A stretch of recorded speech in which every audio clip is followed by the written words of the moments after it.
नमस्कार मित्रांनो, आपलं स्वागत आहे आपल्या नर्सिंग नोट्स मराठी यूट्यूब चॅनलवर. तर आपण मागील व्हिडिओमध्ये व्हायटल सायन्स पाहिले होते.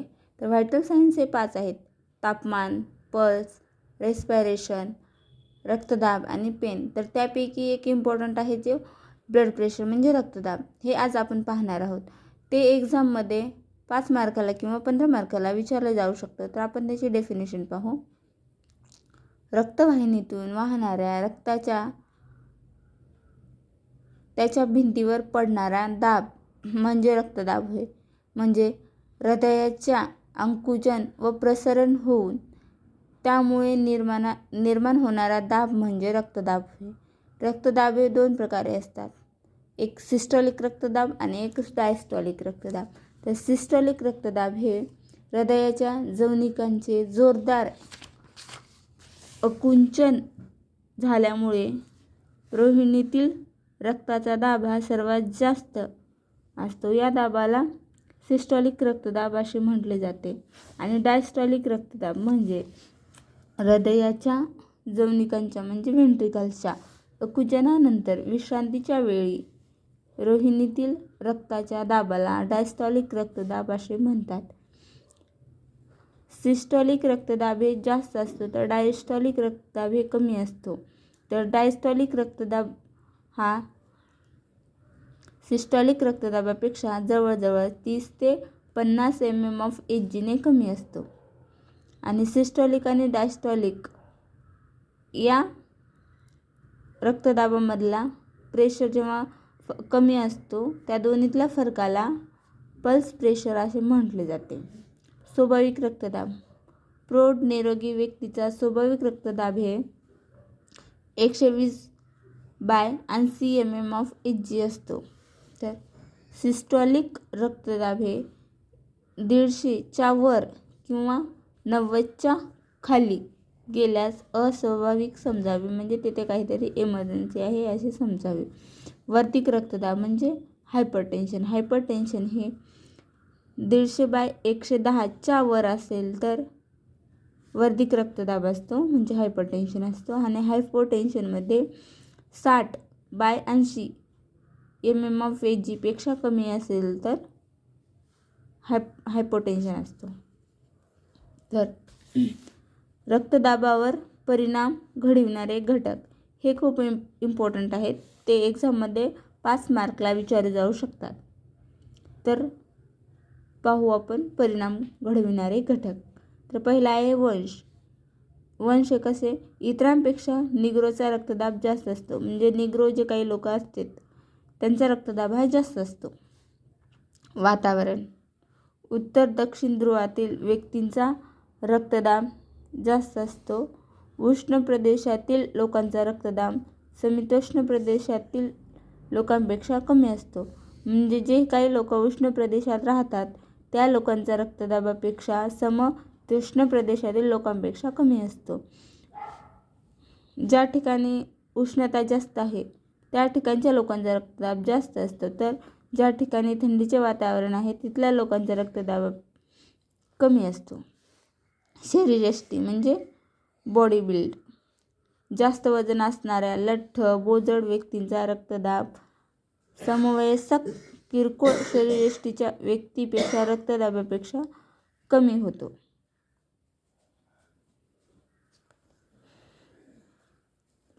स्थिती पोझिशन. उभे किंवा बसलेल्या स्थितीत रक्तदाबापेक्षा झोपलेल्या स्थितीतील रक्तदाब कमी असतो. म्हणजे जेव्हा आपण उभे टाकलेले असतो, बसलेले असतो तेव्हा आपला रक्तदाब जास्त असतो आणि आपण झोपलेले असतो तेव्हा आपला रक्तदाब कमी असतो. वयोमानानुसार रक्तदाबामध्ये फरक असतो. प्रौढांपेक्षा लहान मुलांमध्ये रक्तदाब कमी असतो. म्हणजे ओल्ड एज पर्सनमध्ये कमी असतो, चाइल्डमध्ये कमी असतो आणि अडल्ट्समध्ये जास्त असतो रक्तदाब. लिंग, सेक्स. तरुणावस्थेपर्यंत मुलामुलीमध्ये रक्तदाब सारखाच असतो. त्यानंतर पाळी बंद होईपर्यंत पुरुषांपेक्षा स्त्रियांचा रक्तदाब कमी असतो. मेनोपॉजनंतर पुरुषांपेक्षा स्त्रियांचा रक्तदाब जास्त असतो. समवयस्क.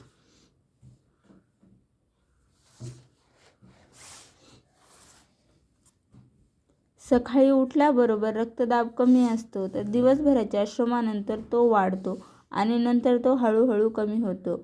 म्हणजे जेव्हा आपण रात्रभर रिलॅक्स झोपलेलो असतो, विश्रांती घेतलेलं असतं, त्यानंतर आपण सकाळी उठून जर आपला ब्लड प्रेशर चेक केला तर तेव्हा आपलं ब्लड प्रेशर नॉर्मल दाखवतो. पण आपण दिवसभराची जेव्हा धावपळ करतो, आपले रोजची कामं करतो, त्यानंतर जर संध्याकाळी आपला ब्लड प्रेशर पाहिला तर त्यावेळेस आपला ब्लड प्रेशर खूप हाय दाखवतो.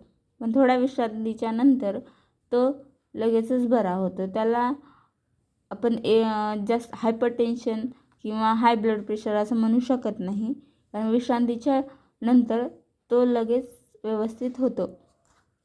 व्यायामानंतर रक्तदाब वाढतो. शारीरिक व मानसिक तणावामुळे रक्तदाब वाढतो. जेव्हा आपल्याला तणाव, चिंता, एन्झायटी होते त्यावेळेस आपण सतत विचार करतो, त्यामुळे आपला ब्लड प्रेशर हाय होऊ शकतो.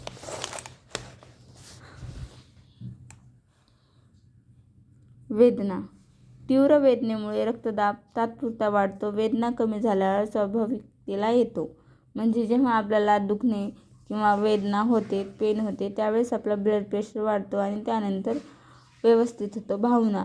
चिंता, काळजी, राग, भीती व एक्साइटमेंट्स या अवस्थेत रक्तदाब वाढतो. जेव्हा आपल्याला एखाद्या गोष्टीची चिंता वाटते, आपण सतत त्याचा विचार करतो, राग येतो, त्यावेळेस आपल्या ब्लड प्रेशर वाढतो. एक्साइटमेंट. जेव्हा आपण खूप आनंदित होतो त्या पण वेळेस आपल्याला ब्लड प्रेशर वाढतो.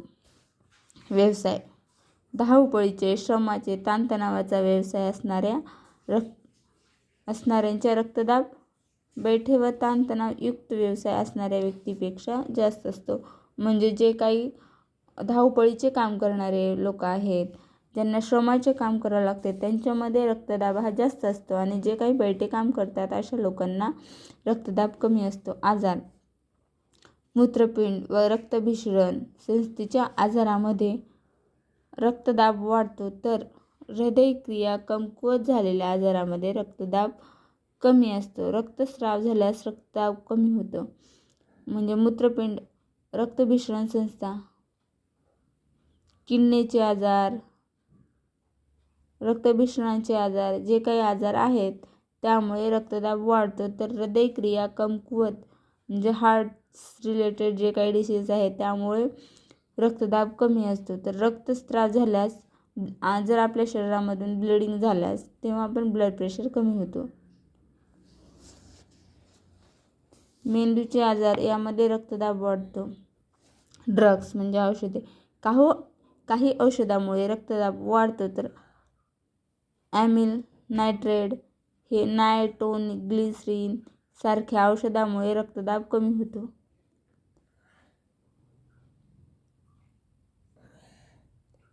ॲमिल नायट्रेट या ड्रग्समुळे बीपी कमी होण्यास मदत होते, तर डोपामाइन यामुळे बीपी जास्त होते. म्हणजे हे दोन इंजेक्शन्स आहेत, डोपामाइन आणि ॲमिल नायट्रेट.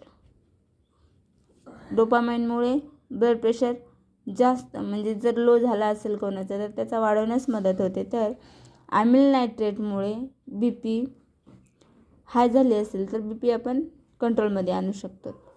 तर रक्तदाब पाहणे. ऑब्जेक्टिव्ह त्याचे.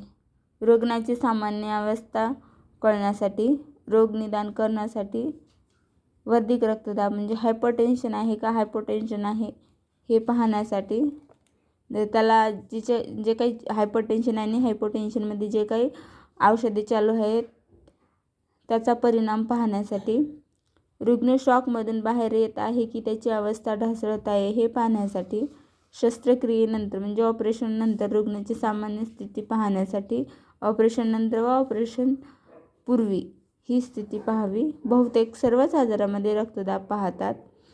मूत्रपिंड, हृदय, मेंदूचे आजार, रक्तस्राव झालेले, बेशुद्ध, शॉक व गंभीर अवस्थेत रुग्णाचा 2 ते 4 वेळेस रक्तदाब पाहावा. म्हणजे जे काही kidney disease, heart disease, brain disease आहेत किंवा ब्लिडिंग झाली असेल, रुग्णाला अनकॉन्शियस असेल, रुग्ण शॉकमध्ये गेलेला असेल किंवा इमर्जन्सी असेल, इमर्जन्सी वॉर्डमध्ये रुग्ण जे काही पेशंट आहेत, ॲडमिट आहेत, त्या इमर्जन्सी वॉर्डमधल्या रुग्णाची तर दिवसातून 2 ते 4 वेळेस कंपल्सरी ब्लड प्रेशर मोजला पाहिजे. रक्तदाब पाहण्यापूर्वी लक्षात ठेवायच्या गोष्टी, तर स्पिग्नोमॅनोमीटर आणि स्टेथोस्कोप हे 2 ऑपरेटर्स जे आहेत ते सुव्यवस्थित आहेत का याची खात्री करावी. रुग्णाचा केस पेपर पाहून त्याचा रक्तदाब पाहायचा आहे की नाही हे निश्चित करावे. म्हणजे रुग्णाच्या केस पेपरवर डॉक्टरांनी ब्लड प्रेशर मोजायचं का नाही हे जर लिहिलेलं असेल तरच आपण त्या रुग्णाचा ब्लड प्रेशर चेक करावा. केस पेपर व आधीच्या रक्तदाबाची वेळ व प्रमाणाची नोंद घ्यावी. म्हणजे आधी आपण कधी चेक केला होता ब्लड प्रेशर आणि आता कधी चेक करायचं आहे याची खात्री करून घ्यावी. रुग्णाची शारीरिक व मानसिक स्थिती पाहावी. म्हणजे रुग्ण कोणत्या स्थितीत आहे बसलेला, त्याची मानसिक स्थिती कशी आहे हे पाहून घ्यावे. जर मानसिक स्थिती हाय झालेली असेल, तो चिडचिड करत असेल तर त्याचे ब्लड प्रेशर हे स्वाभाविकपेक्षा जास्तच दाखवणार आहे. त्यामुळे त्याला आधी रिलॅक्स करावे, त्याला शांत बसण्यास सांगावे, परत त्याचे ब्लड प्रेशर चेक करावे. रुग्ण चिडलेला किंवा रागावलेला असेल तर रक्तदाब त्यावेळी पाहू नये. म्हणजे वरच्यासारखंच रुग्ण जर मानसिक स्थिती बरोबर नसेल तर ब्लड प्रेशर त्याचा व्यवस्थित येणार नाही. त्यामुळे त्याला शांत बसण्यास सांगावे, परतच त्याचा ब्लड प्रेशर चेक करावा.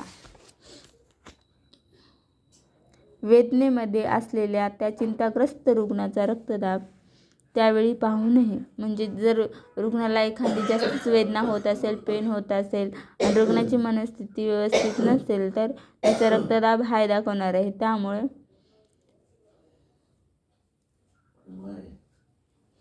त्यामुळे रक्तदाब चेक करूनही थोड्या वेळाने त्याला रिलॅक्स करून मगच चेक करावे. तर दंडावर रक्तदाब पाहण्यापूर्वी खालील गोष्टीची खात्री घ्यावी. त्या हातावर डायलिसिससाठी किंवा इतर कारणासाठी प्रिक शंट केलेला नसावा. म्हणजे ज्या हाताला आपण प्रिक घेतलेली आहे किंवा ब्लड सॅम्पल किंवा इंट्राकॅथ जर लावलेली असेल तर त्या हातावर BP कफ लावू नये. कारण तिथल्या जे काही आर्टरीज आहेत त्यावर दाब पडतो, त्यामुळे ब्लिडिंग बाहेर येण्याची शक्यता असते. त्यामुळे त्या हातावर कधीच BP कफ लावायचा नाही. त्या हाताला जखम झालेली नसावी. ज्या हाताला जखम झाली आहे त्या हाताला पण BP कफ नाही लावायचा. त्या हातावर शस्त्रक्रिया ऑपरेशन झालेलं असेल, फ्रॅक्चर झालेला असेल त्या पण हातावर कधी BP कफ लावायचा नाही. त्या हाताला स्लाईन चालू नसावी. म्हणजे ज्या हाताला स्लाईन चालू आहे किंवा इंटरकॅट आहे अशा हाताला कधीच BP कफ लावायचा नाही. त्या बाजूची रेडिकल गॅस्ट्रेक्टॉमी झालेली नसावी. म्हणजे रेडियल बोनचं जे काही गॅस्ट्रेक्टॉमी झालेली असेल ती झालेली नसावी. नसेल तरच मग त्या हाताला BP कफ लावायची. रुग्णाची तयारी. ब्लड प्रेशर घेण्याआधी रुग्णास व नातेवाईकास कृती समजावून सांगावी. म्हणजे त्याचे सहकार्य मिळते.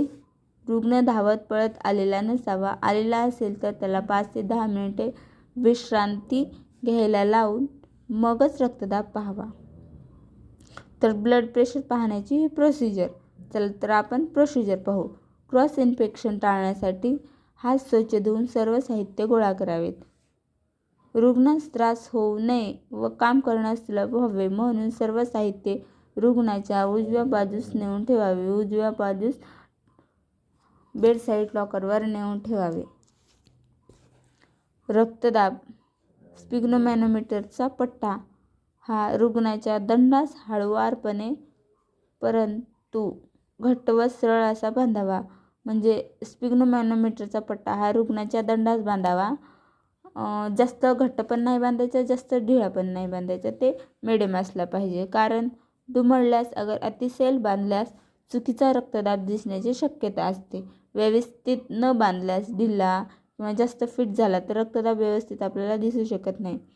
हा पट्टा बांधत असताना कोपराच्या सांध्याच्या जवळजवळ 2 इंच वर व दोन्ही ट्यूब तळहाताकडे येतील असा बांधावा. म्हणजे BP कफला जे काही 2 ट्यूब आहेत ते खाली आपल्या तळहाताकडे येतील याची काळजी घ्यावी. अशा रीतीने वरी बांधावा. प्रथम आपल्या डाव्या हाताने कोपरातील ब्रॅकियल पल्स पाहावी.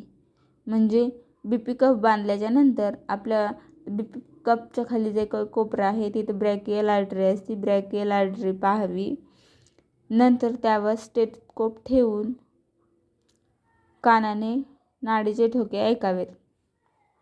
रबरी फुग्याजवळील म्हणजे बीपी कफ स्पिग्नोमॅनोमीटरचा जे काही रबरी कफ आहे त्याचा स्क्रू घट्ट करून फुग्याने हवा भरावी, म्हणजे ऑपरेटर्समधील पारा वर चढू लागतो. साधारण 140 mm of 180 mm of H पर्यंत न्यावा. तसं वरी चढवल्यानंतर आपणास नाडीचे ठोके ऐकू येणे एकदम बंद होते. यापेक्षा जास्त चढवल्यास रुग्णास त्रास व वेदना होतात. नंतर हळूहळू स्क्रू ढिला करून हवेचा दाब कमी करावा.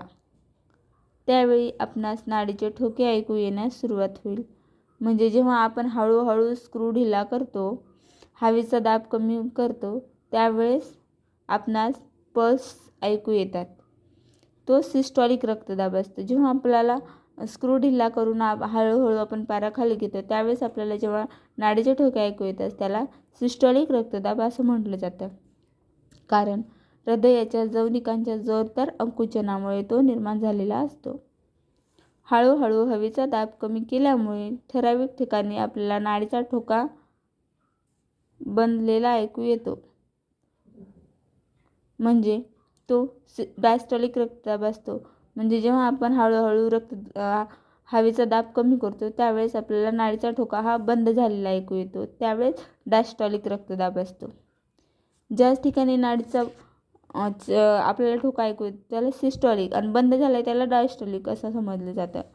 नाडीच्या ठोक्याचा आवाज बदलण्याचे कारण म्हणजे रोहिणीच्या भिंतीवरील हवेचा दाब नाहीसा होणे होय. तर